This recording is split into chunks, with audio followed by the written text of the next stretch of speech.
샬롬! 우리 요셉의 형통한 사람 요셉의 이야기를 나누고 있습니다. 지금 요셉이 형들을 찾아서 먼 곳까지 갔는데 그 요셉을 만난 형들의 반응은 어땠을까요? 반가워했을까요? 창세기 37장 18절 요셉이 그들에게 가까이 오기 전에 그들이 요셉을 멀리서 보고 죽이기를 꾀하여 때는 이때다. 그를 향해 뭐라 그러냐면 서로 이르되 꿈꾸는 자가 오는도다. 자, 그를 죽여 한 구덩이에 던지고 우리가 말하기를 악한 짐승이 그를 잡아먹었다 하자 그의 꿈이 어떻게 되는지를 우리가 볼 것이니라 하는지라. 여기 지금 요셉이 왜 죽일 살해의 위협을 당하는지, 왜 미움을 받는지가 나오는데 뭐예요?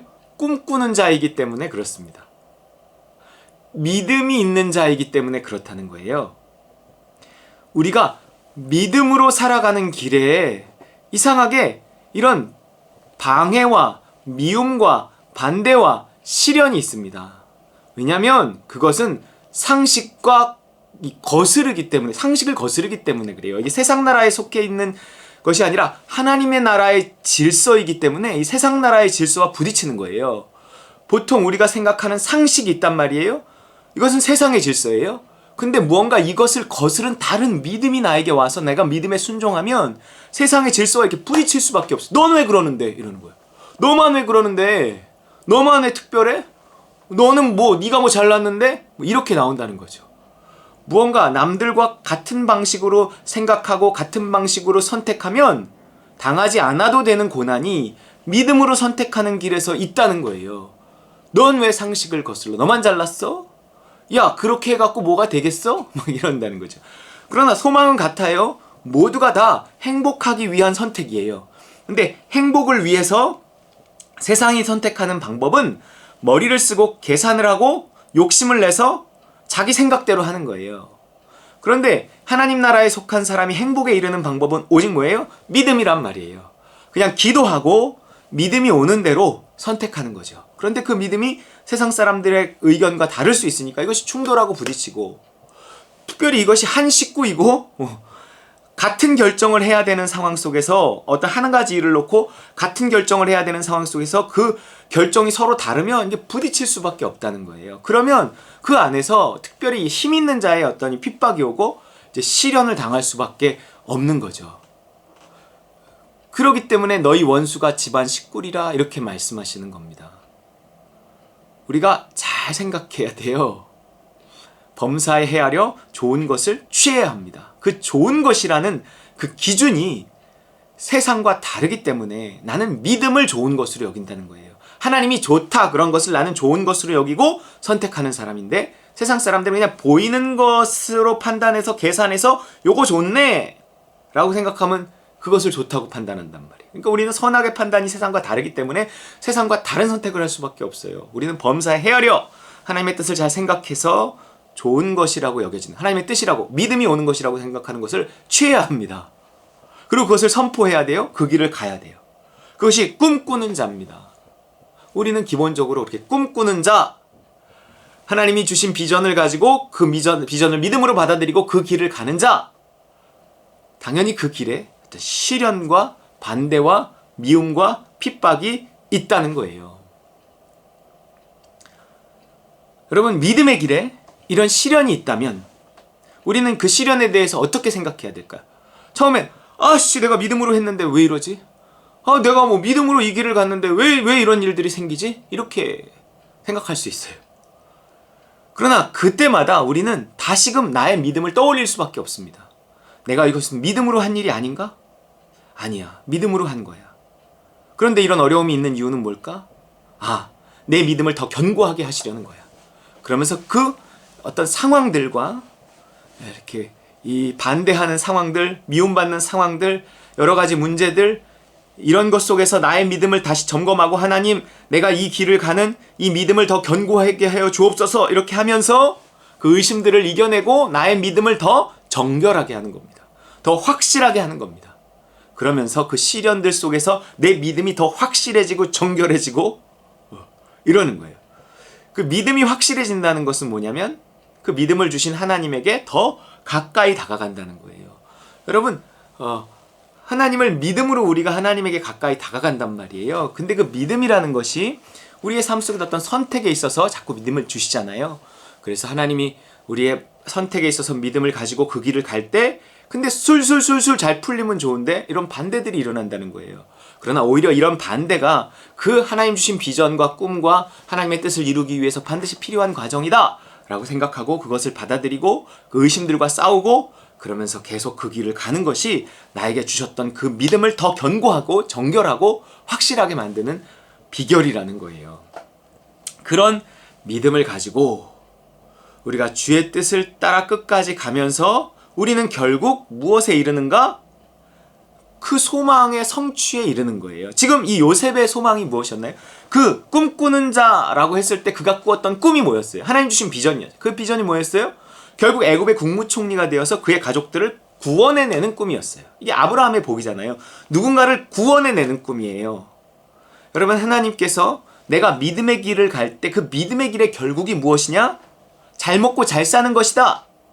그런데 여러분, 맞아요. 믿음의 길에 잘 먹고 잘 살 수 있어요? 뭐 형통하고 잘 풀리고 내 자식들도 다 잘 될 수 있어요. 근데 그 잘됨이라는 것 안 해. 나를 통해서 나와 하나님과의 관계가 가장 우선이고요. 그 나를 통해서 너가, 그것이 내 가족일 수도 있고 내 이웃일 수도 있고 내 교인일 수도 있고 내가 모르는 어떤 사람일 수도 있는데 그 사람이 하나님과 만나게 되는 그 영적인 축복이 그 잘됨 안에 이렇게 들어있어야 돼요. 내 믿음의 길에는요, 반드시 나를 통해 누군가가 구원받고 누군가가 은혜받고 변화되고 나 때문에 행복해지는 그게 포함되어 있어야 내가 진실로 행복하게 되어집니다. 축복의 삼각형이라니까요. 나와 하나님과의 관계, 이건 믿음의 관계, 물론 사랑의 관계이기도 하지만 내가 믿음을 따라 하나님을 믿고 그 믿음을 의지해서 모든 선택을 믿음으로 행할 때 내가 그 믿음이 더 견고해지면서 하나님과 가까워진단 말이에요. 그러면서 하나님의 사랑을 더 풍성히 받고 그런 속에서 그 사랑은 항상 타인을 향해 있단 말이에요. 그래서 하나님이 인간도 만드신 거예요. 부족함 없는 그분이 왜 인간을 만드셨는가? 하나님은 사랑이시기 때문이다는 거예요. 사랑의 대상으로 우리를 만드셨어요. 항상 사랑은 대상을 필요로 해요. 대상에게 흘러가게 되어 있어요. 그러면 나의 사랑은 하나님에게도 다시 흘러가지만 내 이웃에게 흘러가게끔 하나님께서는 그렇게 만들어 놓으셨어요. 그래서 하나님의 사랑을 힘입어 그 사랑이 누군가에게 흘러갈 때 그 사랑이 하는 일이 뭐냐? 그 사랑의 정점이 무엇이냐? 그 사랑이요, 그 사람을 하나님과 만나게 한다는 거예요. 구원받게 한다는 거예요. 그 사람과 하나님과의 관계가 이렇게 가까워지게 만드는 일에 내가 쓰임받는다는 거예요. 사랑이 기본이에요. 사랑이 없으면 소용이 없어요. 내가 저 사람을 구원해내서 내가 상급을 받겠다, 뭐 어떤 이런 욕심으로 전도와 선교가 출발하는 것이 아닙니다.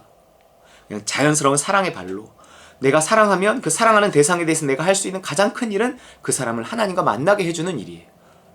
그렇기 때문에 내가 내 자녀들을 사랑한다 그러면 내 자녀들이 하나님과 만나게 되는 그 일을 반드시 이루어야 돼요. 근데 이게 내 힘으로 안 된단 말이에요. 나와 하나님과의 관계 속에서 이루어지는 거예요. 먼저 나와 하나님과의 관계, 믿음의 관계, 신뢰의 관계, 내가 하나님을 믿고 의지하고 그 믿음을 따라 순종하고 그 믿음을 포기하지 않고 그 믿음 때문에 오는 시련, 그 믿음 때문에 내가 믿음으로 선택한 것 때문에 내가 생각지 않은 어려움들이 생길 수 있어요. 그때 그 어려움이 생겼으니까 하나님의 뜻이 아닌가 보다 그리고 포기하는 것이 아니라 다시 한번 이것이 믿음으로 한 일인가를 점검하고 그 다음에 다시 한번 확신을 갖고 어떤 방해들을 이기고 이것은 내가 잘못된 길을 가기 때문에 하나님이 하시는 징계가 아니라 내가 믿음의 길을 걷기 때문에 오는 방해들이다. 여기 방해하잖아요. 생각하고 그 방해들을 이기고 그 믿음을 끝까지 붙잡고 하나님 도와주세요 하며 나아갈 때 그 도와주세요 하는 속에 하나님께 더 가까이 감이 있게 되고 하나님의 사랑이 조금이라도 더 커진다고요. 내가 그 사랑이 있을 때 그 사랑을 힘입어 내가 너에게 나아가는 거예요. 그리고 내가 너를 사랑했을 뿐인데 이 하나님으로부터 흘러온 사랑으로 한 사랑은요, 너를 이상하게 하나님과 만나게 해요. 하나님과 만나게 한다니까요. 내가 누구를 하나님의 사랑을 힘입어 누구를 사랑하면 그 사람이 하나님과 가까워져요. 은혜를 받아요. 내가 무엇을 하건 간에. 여러분, 이것이 이 안에서 진정한 행복이 있는 거예요. 소망이 이루어지는 거예요. 이것이 믿음에서 출발하잖아요.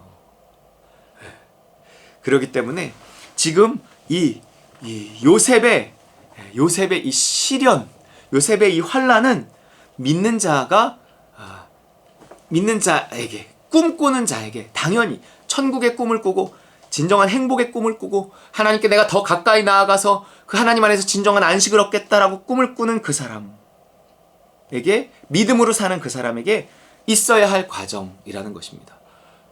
하지만 이 사람이, 요셉이 꿈꾸는 자가 아니었다면 이 환란이 있었을까요? 없었죠. 없었어요. 환란이 없었다면 무엇도 없어요? 환란이 없었다면 이 소망의 성취도 없는 거죠. 여러분, 우리가 꿈을 꾸는 자이기 때문에, 믿음을 따라 사는 자이기 때문에 시련이 있다는 사실을 기억하고 내 삶에 단지 시련이 없다는 것으로 좋아하면 안 된단 말이에요. 오히려 내 삶에 시련이 있는 것을, 믿음으로 말미암는 시련이 있는 것을 오히려 기뻐하고 결국 그 시련이 나로 하여금 하나님에게 더 가까이 다가가고 내 믿음을 더 정결하게 만들 것이다. 순수하게 만들 것이다. 그래서 나로 하여금 하나님을 더 사랑하고 사랑받게 할 것이다. 그것이 결국 누군가를 더 사랑하게 해서 하나님을 만나게 하는 그 아브라함의 복을 받게 할 것이다. 여러분, 이런 소망을 가지고 오늘도 믿음을 따라 살아가는 우리 다른 관우림 식구들 다 되시기를 주의 이름으로 축원합니다.